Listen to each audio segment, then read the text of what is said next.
Irmãos, nós vamos hoje novamente, nós vamos dar sequência aos nossos estudos no livro de Isaías, e nós já chegamos no capítulo 27. Hoje nós vamos falar do capítulo 27, e o tema é esse que nós estamos projetando aqui, o grande dia do ajuntamento da igreja. Queria que você abrisse a sua Bíblia, você que trouxe a sua Bíblia, ou que você que tem a sua Bíblia no celular, você acesse que nós vamos, pela graça do Senhor, nós vamos expor esse texto hoje. Eu quero projetar o texto aqui, são só 13 versículos e depois nós vamos falar sobre eles. Diz assim: Naquele dia o Senhor tomará sua veloz e terrível espada e castigará o Leviatã, a serpente que se move com rapidez, a serpente que se enrola e se contorce. Ele matará o dragão do mar. Naquele dia cantem sobre a videira frutífera. Eu, o Senhor, a vigiarei e a regarei com cuidado. Dia e noite a vigiarei, para que ninguém lhe cause dano. Minha ira terá passado. Se houver espinhos e mato crescendo ali, eu os atacarei e os queimarei, a menos que se voltem para mim e me peçam ajuda. Que façam as pazes comigo. Sim, que façam as pazes comigo. Está chegando o tempo em que os descendentes de Jacó criarão raízes. Israel brotará e florescerá e encherá de frutos toda a terra. Acaso o Senhor feriu Israel como feriu seus inimigos? Destruiu o povo como destruiu seus adversários? Não, mas o exilou para que lhe prestassem contas. Foram exilados de sua terra, como se um vento oriental os tivesse soprado para longe. O Senhor fez isso para purificar Israel de sua perversidade, para remover todo o seu pecado. Por isso todos os santuários idólatras serão reduzidos a pó. Nenhum poste de Acerá ou altar de incenso continuará em pé.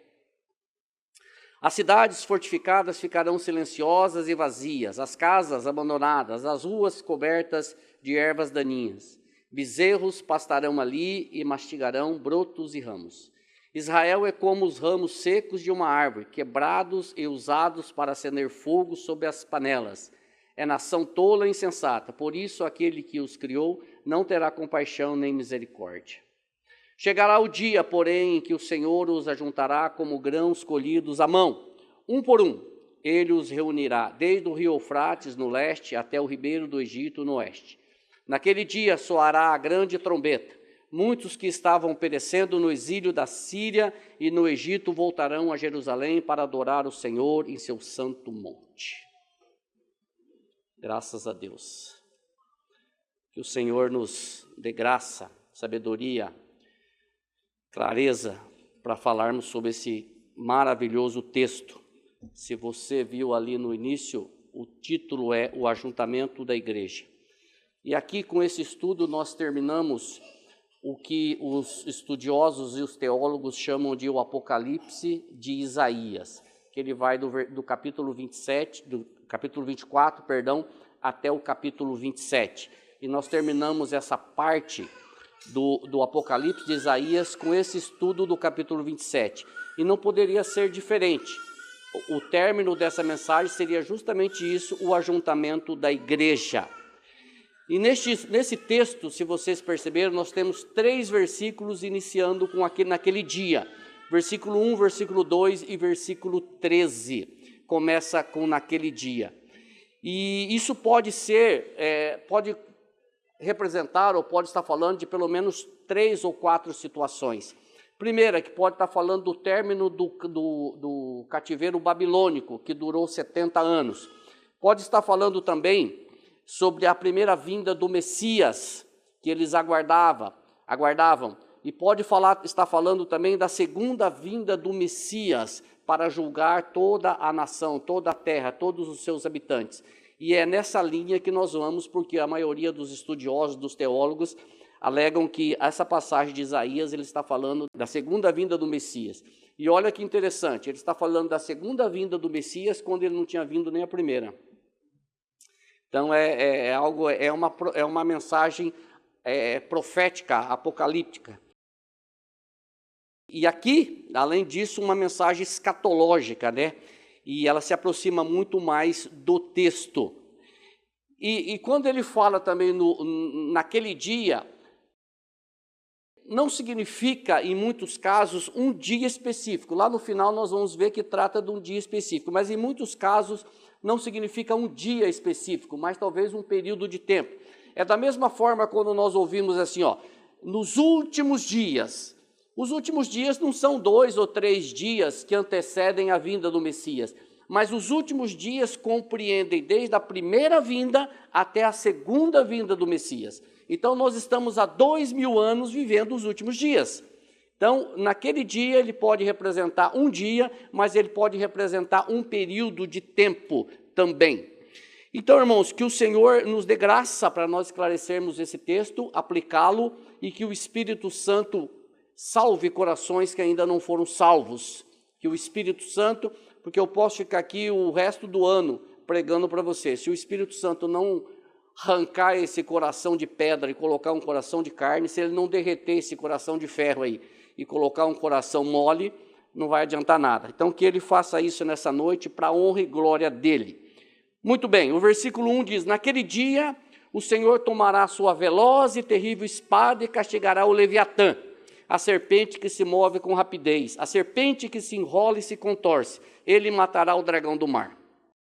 Irmãos, quando nós olhamos para este versículo, para esta passagem, logo vem à nossa mente o Senhor desembaiando uma grande e forte espada e matando uma grande cobra, que o Leviatã geralmente era isso, uma grande cobra que se enrolava.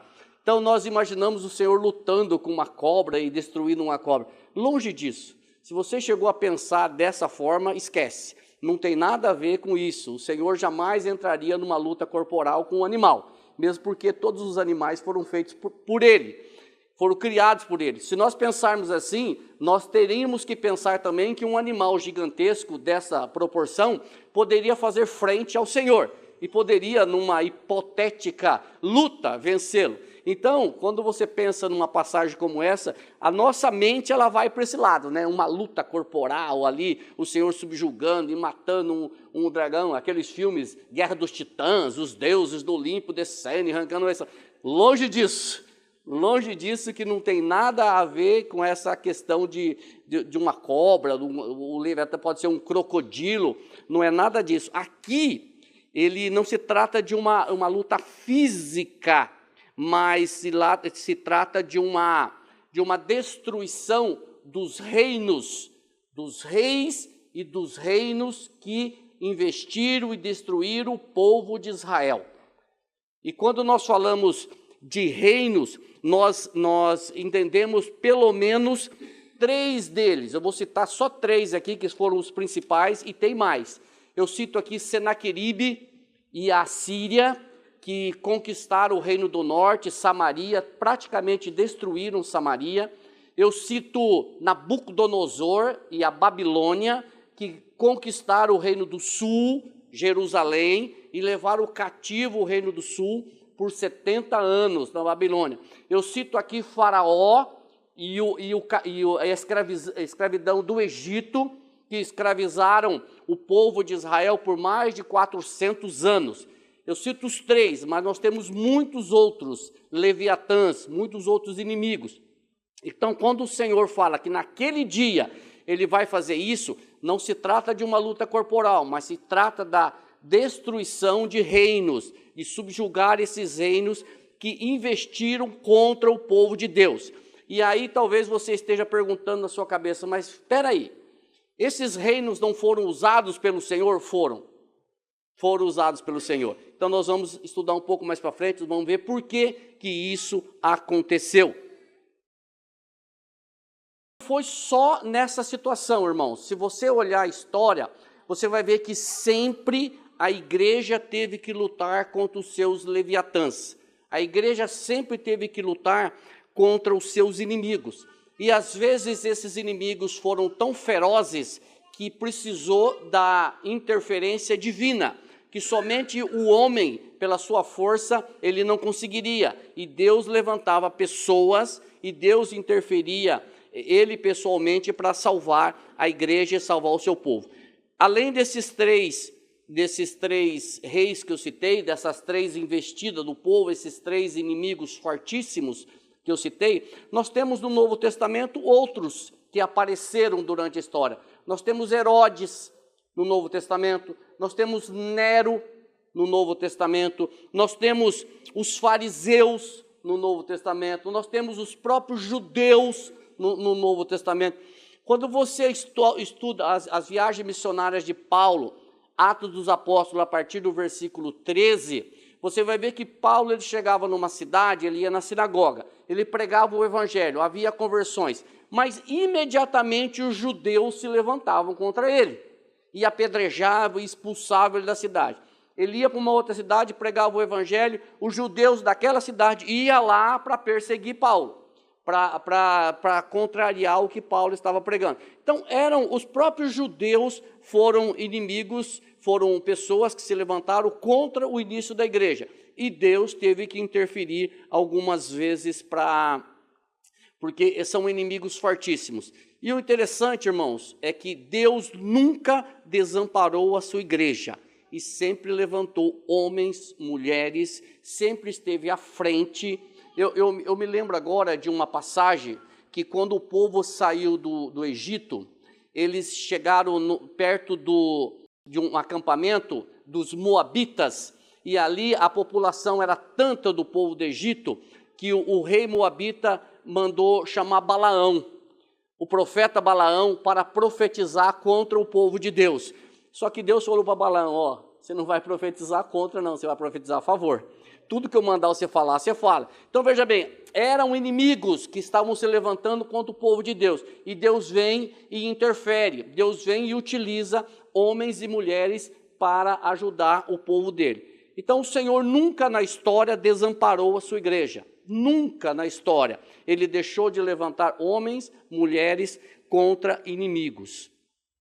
E quando nós estudamos um pouco mais para frente, quando nós estudamos a história da igreja, você vê os pais da igreja se levantando também contra falsas ideologias, evangelhos falsos, evangelhos misturados. Você percebe os pais da igreja lutando ferozmente contra essas falsas ideologias. E aí eu pergunto para vocês, isso mudou? Isso não mudou, irmãos. Continuamos na mesma luta. Hoje a igreja tem que continuar lutando, porque engana você se pensar que hoje não tem inimigos tentando destruir a igreja. Muitos inimigos. Nós hoje, o verdadeiro evangelho pregado, ele luta contra um evangelho meritocrático. Ele luta contra um evangelho do sentir.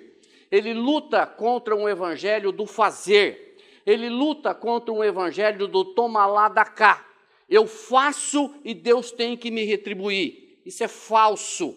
Ele luta contra um evangelho da meritocracia, ou seja, eu mereço. Isso é falso, isso é heresia.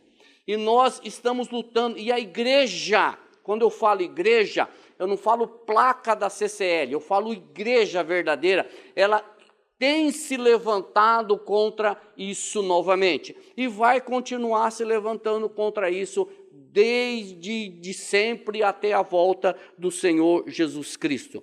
A situação ela continua do mesmo jeito, e da mesma forma que no passado as pessoas precisaram da ajuda do Senhor, nós precisamos da ajuda do Senhor. Nós precisamos da interferência do Senhor para nos ajudar a continuar pregando o evangelho verdadeiro, o evangelho da graça, o evangelho da misericórdia, o evangelho de que o Senhor é soberano, a soberania dele e a minha e a sua insignificância. Então, a igreja continua lutando e pregando isso.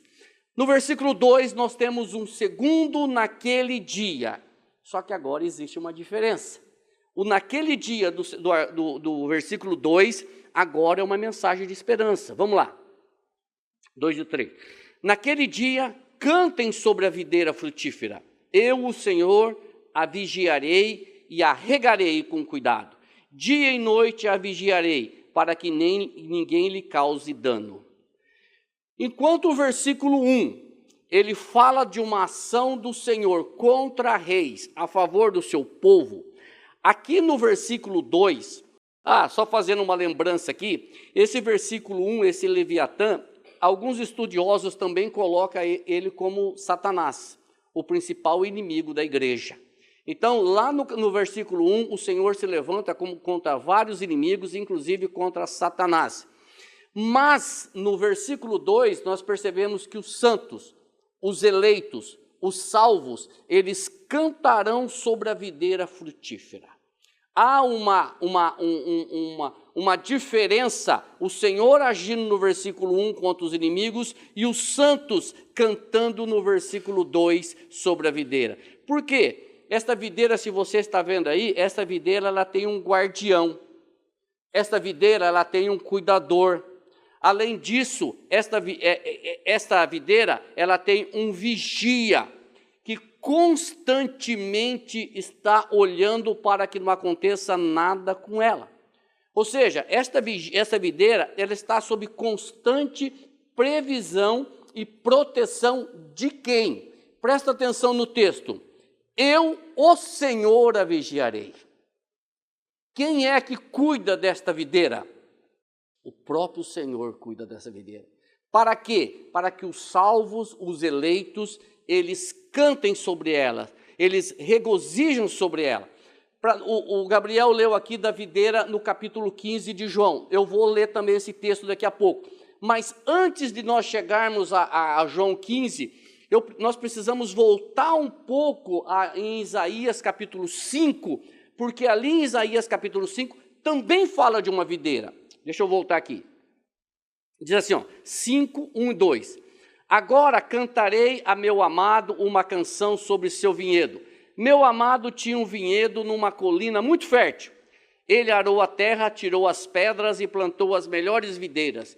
No meio do vinhedo construiu uma torre de vigia e junto às rochas fez um tanque de prensar. Então esperou a colheita de uvas doces, mas o vinhedo só produziu uvas amargas. Vocês estão fazendo uma comparação entre essas duas videiras? São duas videiras. Essa videira do capítulo 5 era para produzir uvas doces. Essa videira do capítulo 27 produz uvas doces. Havia uma expectativa daquela videira produzir uvas doces, mas ela só produziu uvas amargas. Vejam que essa expectativa é uma expectativa que o próprio profeta fala. Havia uma expectativa de uvas doces, mas o que foi produzido é uvas amargas. Aí eu pergunto para vocês, o que é uvas amargas? Irmãos, isso aqui não é produção, não é colheita de uvas. Isso daqui não é um vinhedo, isso daqui não é algo que você vai lá e colhe frutas. O que o profeta está falando, para nós contextualizarmos, é trocar o Senhor. Se você olhar o capítulo 1, até agora o capítulo 27 de Isaías, você vai ver que a tônica do capítulo é uma só, ou seja, confiar no Senhor. Crer no Senhor, buscar o Senhor. O que o povo estava fazendo? O povo estava trocando a proteção do Senhor pela proteção dos assírios, pela proteção dos babilônicos, pela proteção dos amonitas, dos moabitas, dos egípcios. Eles estavam trocando a proteção do Senhor, a confiança no Senhor, pelo poder do exército, pelo poder das armas, pelo poder bélico, pelo poder financeiro. Eles estavam pelo poder dos seus muros, pelo tamanho da sua muralha. Eles estavam trocando a confiança no Senhor por todas essas coisas falíveis. É isso que significa uvas amargas. Ou seja, o Senhor vem desde o capítulo 1 de Isaías, diz assim, confia em mim, e o povo sempre se desviando, Por isso que o Senhor manda os assírios contra a Samaria, manda os babilônicos contra a Jerusalém, justamente porque o povo se desviava dos caminhos do Senhor. Aí dá vontade de ir lá e pegar um a um e dar uns tapas. Mas quando eu olho para nós estamos do mesmo jeito. Onde você olha para o mundo hoje, não é verdade? O mundo hoje faz o quê? Troca o Senhor por qualquer coisa. E aí acha ruim quando o Senhor age. Quando nós olhamos essas duas videiras e olhamos para a nossa realidade, parece um pouco confuso. porque é algo que nós não estamos familiarizados. Por isso que o apóstolo João, como foi lido aqui, ele vem e ele nos esclarece sobre a videira. Ele diz quem é a videira, quem é o agricultor, quem são os ramos, como produzir, quanto produzir, que jeito produzir. E aí fica um pouco mais claro, porque a videira é a mesma. Olha lá em João 15, 1, 2. Jesus disse: eu sou a videira verdadeira e meu pai é o lavrador. Todo ramo que estando em mim não dá fruto, ele corta. Todo ramo que dá fruto, ele poda para que produza ainda mais. Aqui está o esclarecimento da videira. Quem é a videira? Quem é a videira verdadeira? Cristo é a videira verdadeira. Cristo, nós estamos falando de uma videira de Isaías 5, uma videira de Isaías 27, e agora estou falando de uma videira de João 15. É a mesma videira. Quem é a videira? A videira é Cristo. Quem são os ramos dessa videira? Sou eu e você. Só que aqui, irmãos, tem um detalhe. O que eu e você produzimos? Fruto, no singular, e não frutos, no plural. Sabe com quem que linka essa videira aqui? Com Gálatas 5:22. Se você pegar Gálatas 5:19 até o 21, diz assim: as obras da carne são. E aí tem uma relação ali que vai dando vergonha na gente. Só que a hora que chega no versículo 22, diz assim: mas o fruto do Espírito é paz, longanimidade, benignidade, alegria, mansidão, domínio próprio. Fruto do Espírito. Se você estiver ligado na videira, você produz fruto. Fruto do Espírito.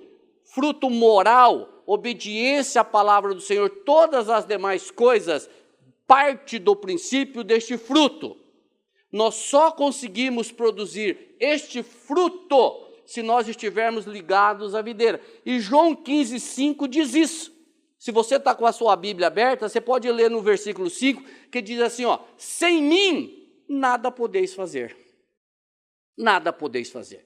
Então, esta videira é Cristo e nós só conseguimos produzir fruto se nós estivermos ligados a ela, se nós estivermos debaixo da soberania, da autoridade do Senhor. Dando continuidade aqui, o capítulo 27, 4 e 5 diz assim: minha ira terá passado. Se houver espinhos e mato crescendo ali, eu os atacarei e os queimarei, a menos que se voltem para mim e me peçam ajuda. Que façam as pazes comigo. Sim, que façam as pazes comigo. Que maravilha isso aqui. Que coisa maravilhosa isso aqui. A ira do Senhor, ela não dura para sempre. Como é maravilhoso isso aqui. Tal é o zelo do Senhor, mesmo para espinhos. Quem são esses espinhos? O que é esse espinho? Espinhos são os inimigos, são aqueles mesmos do versículo 1. São assírios, egípcios, babilônicos, amonitas, moabitas, fariseus, brasileiros, palmeirenses, corintianos. Quem são os inimigos? Quem são os espinhos? São todos os ímpios. São todos aqueles que ainda não se renderam ao Senhor, mas, a menos que se voltem para mim. Ou seja, de que ele está falando nesse texto? Ele está falando da reconciliação. Ele está falando da salvação. Ele está falando da soberania de Deus. Ele está falando do que nós chamamos em teologia do sinergismo, do monergismo, de uma ação unilateral do Senhor. É isso que ele está falando. Ele está dizendo que há, para todos os que buscarem arrependimento, todos que se arrependerem diante do Senhor, há lugar na família dele. Quantos? Não sei, mas todos quantos.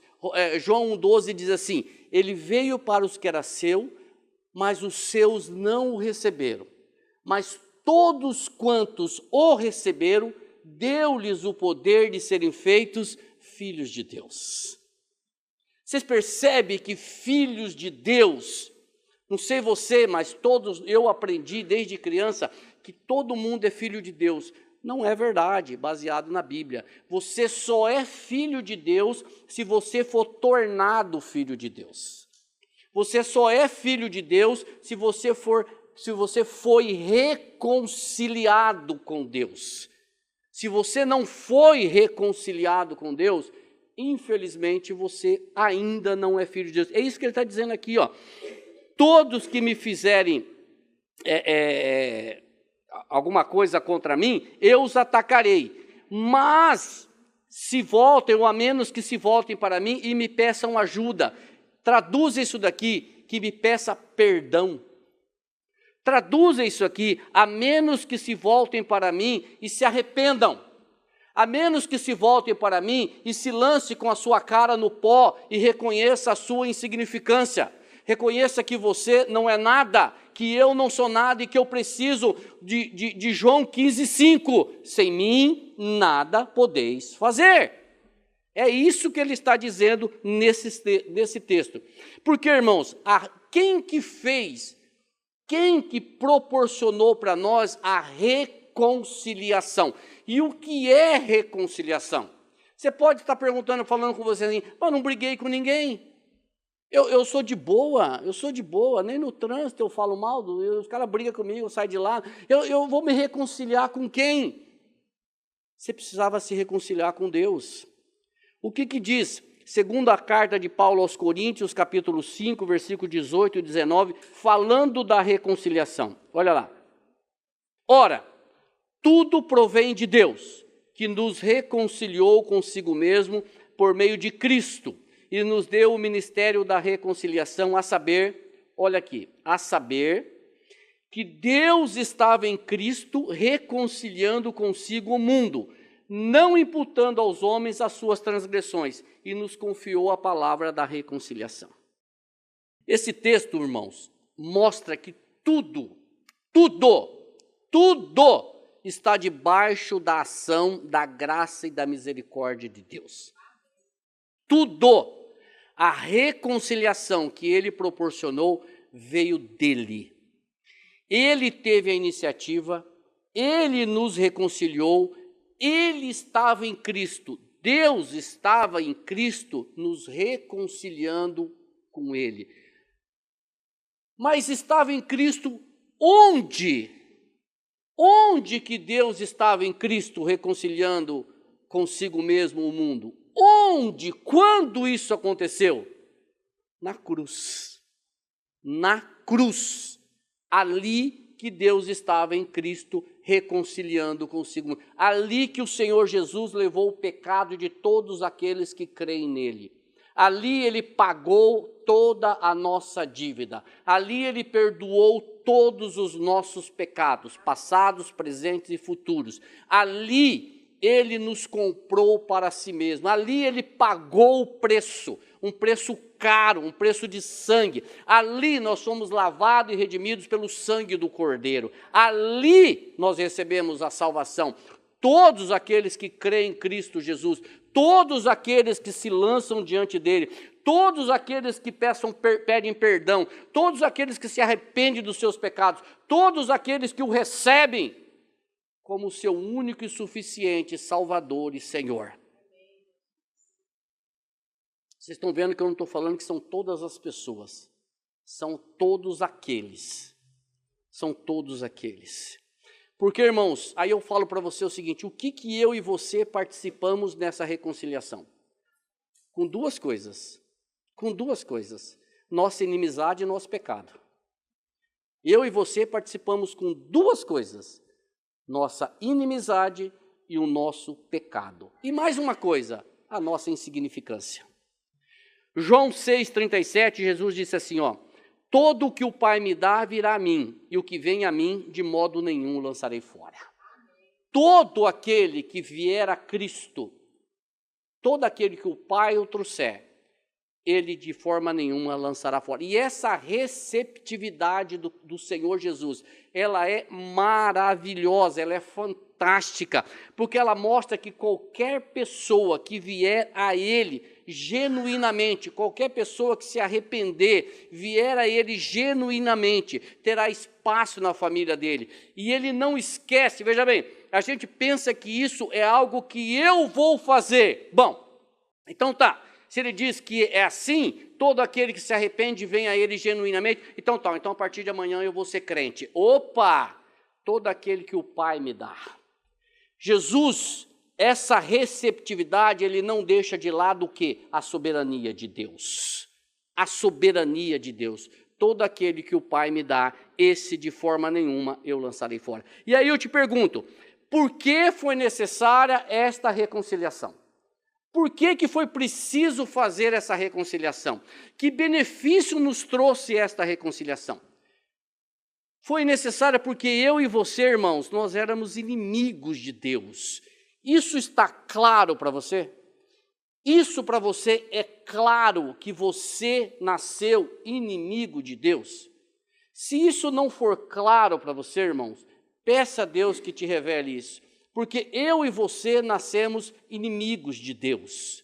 Considerando que nenhum de nós nascemos salvos, nós precisávamos de uma reconciliação.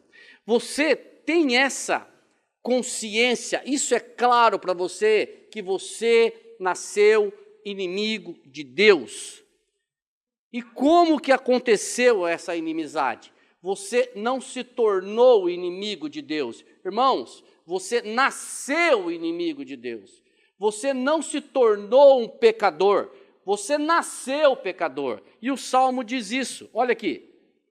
O salmista diz: desde o nascimento se rebelaram os ímpios e se desviaram do caminho certo todos aqueles que vivem mentindo. Nós nascemos assim. Os irmãos aqui que têm filhos dão vários exemplos, que a criança, ela nem começa a falar ainda, ela não começa a andar, ela já é totalmente egoísta, tudo é meu, pega para mim. Então, uma pessoa pega, ela esguela de chorar, parece que está morrendo, a mãe pega, acabou. Não sai uma lágrima, entendeu? Então, nós nascemos assim, afastados do Senhor, longe do Senhor. E se não fosse a graça e a misericórdia do Senhor, irmãos, nós continuaríamos nesta mesma estrada, fazendo tudo de errado e achando que estava tudo que está certo. Se o Senhor não tivesse nos reconciliado com Ele, nós estaríamos todos perdidos, sem nenhuma possibilidade de salvação. Por isso que Deus estava em Cristo nos reconciliando com Ele. No versículo 6 a 10, nós percebemos a sequência do texto que ele fala do glorioso dia de Israel. Está chegando o tempo em que os descendentes de Jacó criarão raízes. Israel brotará e florescerá e encherá de fruto toda a terra.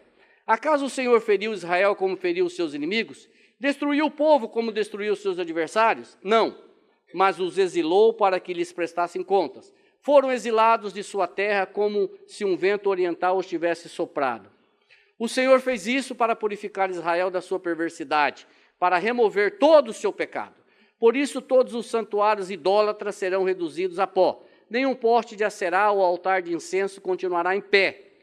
As cidades fortificadas ficarão silenciosas e vazias, as casas abandonadas, as ruas cobertas de ervas daninhas. Bezerros pastarão ali e mastigarão brotos e ramos. O versículo 6 fala de um futuro glorioso para Israel.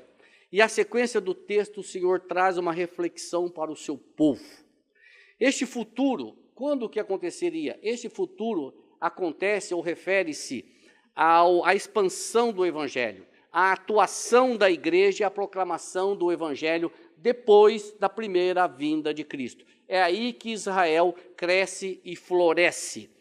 Irmãos, a Bíblia nos diz que Deus comanda todas as nações e os seus exércitos, os seus inimigos, são comandados pelo Senhor e todos fazem o que o Senhor manda, todos fazem o que o Senhor diz, até Satanás. Até Satanás. Quando Satanás chegou diante do Senhor e falou sobre Jó, o Senhor falou: pode fazer o que você quiser, mas na vida dele você não toca. Faz o que Deus permite. E o profeta faz no versículo 7 algumas perguntas, e ele responde no versículo 8. Olha que interessante. Os inimigos que invadiram Samaria e Judá, eles poderiam ter a intenção, o foco, o objetivo de destruir aquele povo. E eles foram para essa luta, para essa conquista, com este objetivo, de destruir o povo. Só que, mesmo sendo, quando você lê Abacuque, Miqueias, você vai ver que a invasão do Reino do Norte, ela foi orientada e ela foi permitida pelo Senhor. Foi o Senhor que trouxe os assírios, foi o Senhor que trouxe os babilônios. Mesmo que a intenção desse povo, no seu véu sobre o teu coração e o teu olho, fosse de destruir o povo, e eles achavam que era isso, o livro de Miqueias diz que eles achavam que a estratégia deles era essa, mas era o Senhor que estava conduzindo. Mesmo eles achando que isso era para destruir, o objetivo do Senhor, o foco do Senhor nunca foi destruir, mas sempre foi educar, sempre foi disciplinar. Olha o que ele diz no versículo 7, irmãos. Acaso o Senhor feriu Israel como feriu os seus inimigos? Destruiu o povo como destruiu os seus adversários? Não, mas os exilou para que lhe prestassem conta. Foram exilados de sua terra como um vento oriental, como estivesse soprado para o norte. Olha o 9, o que diz? O Senhor fez isso para purificar Israel de sua perversidade, para remover todo o seu pecado. Este sempre foi o objetivo do Senhor para com o povo dele.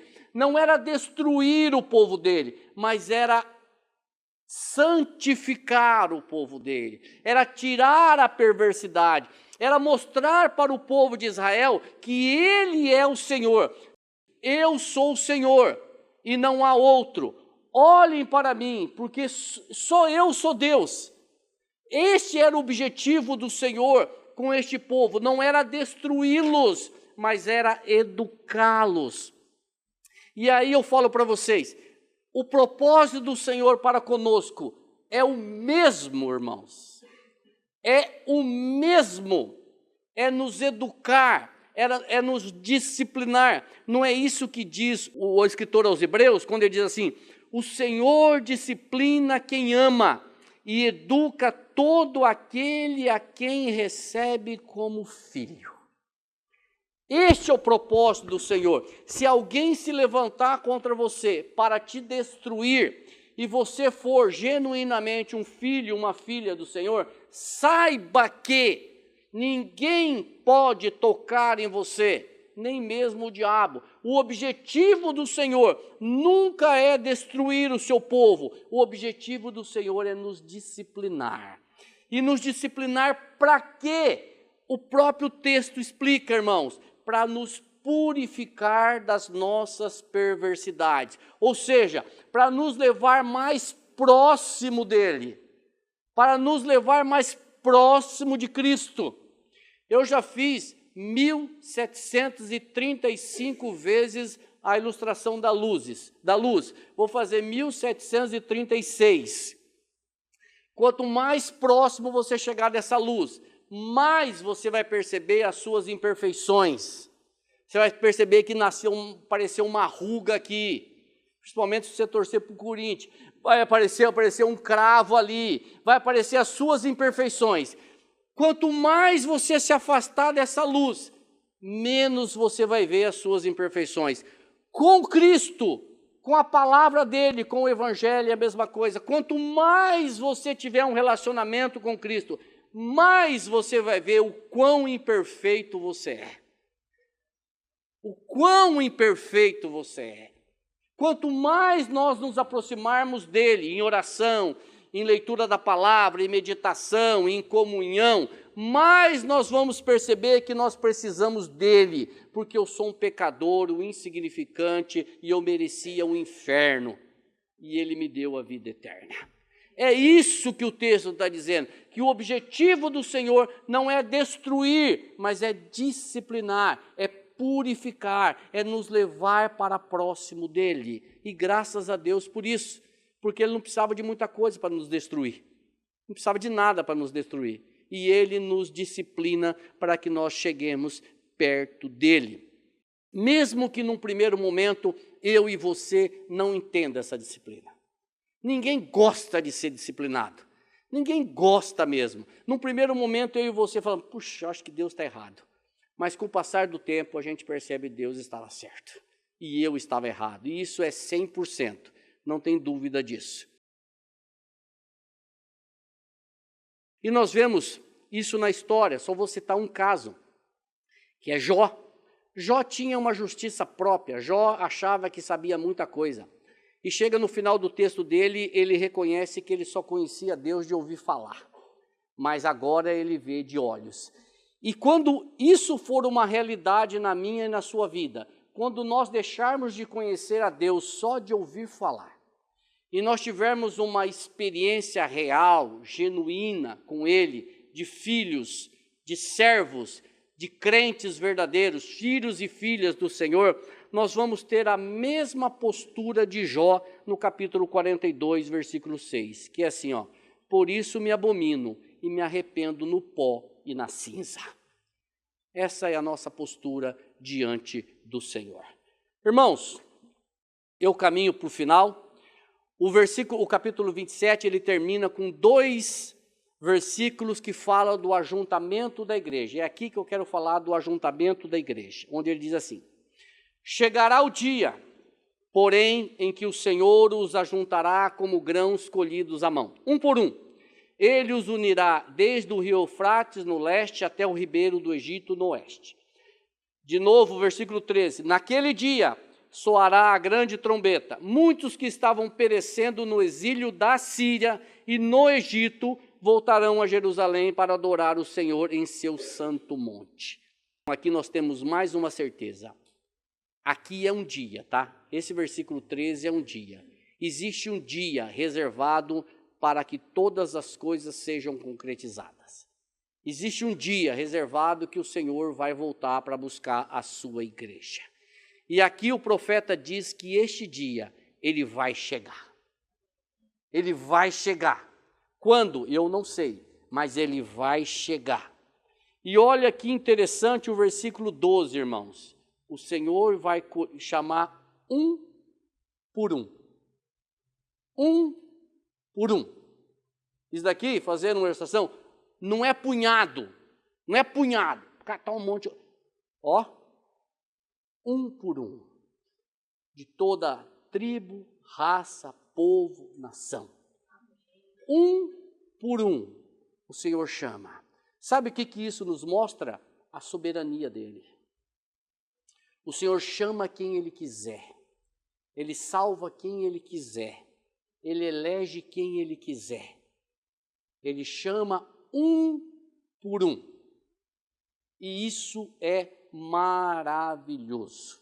Saber que não é pelo meu mérito, não é pelo meu esforço, não é pelo meu suor, não é pelo meu muque, mas é pela graça e a misericórdia do Senhor. E se o Senhor já me chamou, se o Senhor já me elegeu, se o Senhor já me salvou, se Ele fez isso com você, saiba de mais uma coisa, não se vanglorie nisso. Não se vanglorie disso. Creia e se renda diante dele e agradeça. Senhor, muito obrigado. Não havia, não há e não haverá nada em mim que justifique o Senhor ter me salvado. Mas se o Senhor me salvou, muito obrigado, Senhor. Me ajude a continuar nos teus caminhos, firmes nos teus retos caminhos, buscando a tua face, lendo a tua palavra, orando, caminhando com os irmãos, pregando o teu evangelho. Muito obrigado, Senhor. Os estudiosos veem, como eu disse nesse texto, a soberania do Senhor chamando um por um. E esta passagem, ela nos lembra, e me lembrou também quando eu estava fazendo o Salmo 147, que diz assim, conta o número das estrelas, chamando-as todas pelo seu nome. Essa passagem aqui, se você olhar em Gênesis lá, quando Abraão estava brigando com Deus sobre o seu descendente, Deus fala assim para Abraão: sai da sua tenda, Abraão, dá uma olhada para as estrelas do céu, vê se você consegue contar elas. Ou tenta você hoje, ou amanhã, qualquer dia, você vai para um local mais escuro, num sítio talvez, olha para o céu estrelado, tenta contar. Tenta contar. O Senhor diz: tenta contar, Abraão, vê se você consegue, assim será a sua descendência. Só que a Bíblia diz que o Senhor conta o número das estrelas e chama todas pelo seu nome. O Salmo 139, se você tiver disposição para ler quando chegar na sua casa, você vai se surpreender que a Bíblia diz que o Senhor conhece você antes de você sentar, antes de você levantar, antes de você pronunciar suas palavras, antes de você pensar o que você ia falar. Ele te conhece quando você ainda era informe, ou seja, você não tinha nem sido concebido e o Senhor já te conhecia inteiro. E o final do versículo 139 diz assim: e todos os seus dias estão contados. Amém.